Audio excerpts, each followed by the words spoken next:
અને આ એક નવી વેરાયટી અમને બનાવી છે દીવાની અંદર મીણબત્તી. તો જો મિત્રો ભાઈએ બીજી વસ્તુ પણ કાઢી આપી છે. જો આ એનું સ્ટેન્ડ છે, ઉપર કુંડું છે ડિઝાઇનિંગ, અને આ જો કડિયો. અને એક બીજી વસ્તુ મને ધ્યાનમાં આવી છે, જો ટેડી. આ રમકડું નથી, આ છે ને જો. તો મિત્રો જો તમારે આ બધી વસ્તુ લેવી હોય તો તમારે આવવું પડશે. ગુડ મોર્નિંગ, જય માતાજી, જય શ્રી કૃષ્ણ મિત્રો. તો આજે આપણે થોડું ઘણું કામ છે માર્કેટમાં, એટલે આપણે આજે સીધા જઈ રહ્યા છીએ માર્કેટની અંદર. તો મિત્રો આજે ગાડી લઈને જવું પડશે, એક્ટિવા ખરાબ થઈ ગયું છે. તો મિત્રો આજે તો ખૂબ ટ્રાફિક છે. જો બમ્પર ટુ બમ્પર ટ્રાફિક ચાલી રહ્યું છે અને આપણે ફસાઈ ગયા છે ટ્રાફિકમાં. મિત્રો આપણે છે ને વચ્ચેથી શોર્ટકટ મારી લીધો, બરાબર. થોડોક નાનો રસ્તો છે અને આગળથી આપણે જતા રહીશું. તો મિત્રો હવે માર્કેટમાં આવી ગયા છીએ આપણે. હવે પહેલાં તો ગાડી મૂકવા માટે આપણે પાર્કિંગ જોવું પડશે, બરાબર. કે એમ કે જ્યાં ત્યાં પાર્કિંગ નથી થતું, એટલે વ્યવસ્થિત જગ્યાએ પાર્કિંગ કરી અને પછી માર્કેટમાં જઈએ અને ખરીદી આપણી ચાલુ કરી. જો અહીં પાર્કિંગ થઈ ગયું છે. હવે આપણે જઈએ છીએ માર્કેટમાં, ગલીમાં થઈને. જો આ ગલીમાં થઈ સીધા માર્કેટમાં. તો જ્વેલર્સ પહોંચી ગયા છે, યુનિકૃપા જ્વેલર્સ. જો આપણે વહેલા પહોંચી ગયા છીએ, હજુ દીવાબત્તી ચાલુ છે. હવે ચોપડાને હું અહીંથી લઈ લઈશું. ચલો, તો બધું લેવાઈ ગયું છે. પેન, તિથિ તોરણ, પૂજાપો, અગરબત્તી, ધૂપબત્તી અને ચોપડા. લક્ષ્મી પૂજનનું તમામ સામાન ને ચોપડા પૂજનનો તમામ સામાન. તો મિત્રો અત્યારે આપણે આવી ગયા છીએ દિવાળીના દીવા લેવા માટે. જો આ દુકાન છે, કેટલા મસ્ત પેરાકોટના કુંડા છે. આ એનું સ્ટેન્ડ છે, ઉપર કુંડું છે ડિઝાઇનિંગ, અને આ જો કડિયો.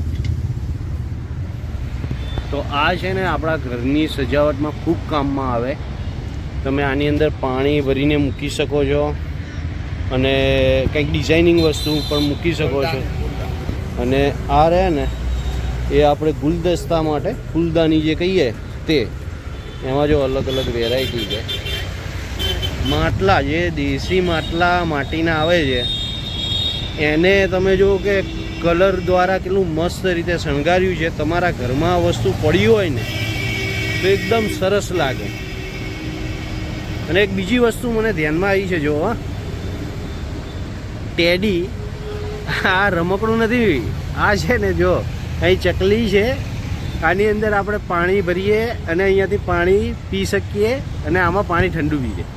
તો મિત્રો દિવાળીએ આપણે ઘણી બધી ખરીદી કરતા હોઈએ છીએ, બરાબર. માર્કેટમાંથી ઇલેક્ટ્રોનિક સાધનો લાવીએ, સિરીજો લાવીએ, બરાબર. પણ આ જે આપણા સંસ્કૃતિનો એક ભાગ છે, દીવો, જે માટીનો દીવો, એની પણ ખરીદી કરવી જોઈએ, જેથી આપણી પરંપરા જળવાઈ રહે. તો આપણે અહીંથી થોડા ઘણા દીવા લઈ લઈશું. જો મિત્રો આ બાજુ આ જે માટીના દીવા ઉપર તમે જો કારીગરી કરી છે, કેટલી સુંદર કારીગરી છે. આ મોટા દીવા સાંખિયાવાળા છે જો. અને આ એક નવી વેરાયટી અમને બનાવી છે દીવાની અંદર મીણબત્તી. જો કોડિયાની અંદર મીણબત્તી છે, એટલે આ રીતના છે. જો મોટી સાઈઝના બી અહીંયા આગળ છે. અને મિત્રો આ જુઓ તમે, તુલસી કેરાવાળો દીવો છે. જો પેલો સરસ દેખાય. તો જો મિત્રો ભાઈએ બીજી વસ્તુ પણ કાઢી આપી છે. જો આ કળશ ટાઈપ છે, એની ઉપર દીવો, કળશવાળો દીવો. પછી જો આ મોટી સાઈઝનો તુલસી ક્યારો, આ મોટું આખું મસ્ત ડિઝાઇનિંગ કોડિયું. અને આ જો આ 5 દીવાનો સેટ આખો. આને આપણે લબડાવવો હોય ને તો પણ લબડાવી શકીએ. વચ્ચે હોલ છે. જો બધી વસ્તુ લઈ લીધી છે. અને આ ભાઈએ આપી છે. ભાઈ કેટલા થયા પૈસા? 30 તો 60, 60 70, 80, 90 રૂપિયા. મિત્રો 90 રૂપિયામાં આપણે આ બધી વસ્તુ લઈ લીધી. જો તમારે આ બધી વસ્તુ લેવી હોય તો તમારે આવવું પડશે સાણંદની અંદર. સાણંદ પોલીસ સ્ટેશન ચોકી છે તેની બાજુમાં જે આપણે જો પાછળ જ મુનિકૃપા હોસ્પિટલ છે, રોડની ઓપોઝિટ સાઈડ, બરાબર. અને એની સામે જ આ ભાઈની દુકાન છે. તમને આમ કહું તો આપણે આ રોડ કહેવાય છે જે કચેરી રોડ. કચેરી રોડ છે ને ત્યાં આગળ મુનિકૃપા હોસ્પિટલની બિલકુલ સામે. તો ભાઈ ખૂબ સરસ છે, એમને વસ્તુ પણ આપણને સરસ બતાવી. તો તમારે ખરીદી કરવી હોય ને તો જરૂર આવજો, કેમ કે દિવાળીનો ટાઈમ છે એટલે આ બધી વસ્તુ આપણે જોઈતી હોઈએ છીએ. મિત્રો બધું કામ પતી ગયું છે. હવે આપણે સોનીના ત્યાં પણ જયા, ત્યાંથી જે લેવાનું હતું એ લઈ લીધું. ચોપડાનું સામાન અને લક્ષ્મી પૂજનનો સામાન પણ લઈ લીધો છે. અને બીજી નાની મોટી વસ્તુ હતી જે મેં તમને નથી બતાવી એ પણ બજારમાં માર્કેટમાં જઈને લઈ આવ્યા, કેમ કે બહુ ભીડ હતી આજે. તો હવે આપણે સીધા જશું ઘરે.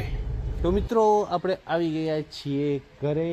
આજે ખાસું બધું કામ કર્યું. માર્કેટમાં ગયા છીએ, સોનીના ત્યાં ગયા હતા, ચોપડા લીધા અને દીવડા પણ લીધા અને ત્યાંની વસ્તુ. અને મિત્રો બીજું કે દિવાળીની હવે બહુ વાર રહી નથી, એટલે આપ સર્વેને હેપી દિવાળીની ખૂબ બધી શુભકામનાઓ.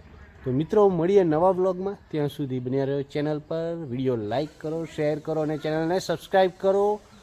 મળીએ નવા વ્લોગમાં. જય માતાજી, જય શ્રી કૃષ્ણ.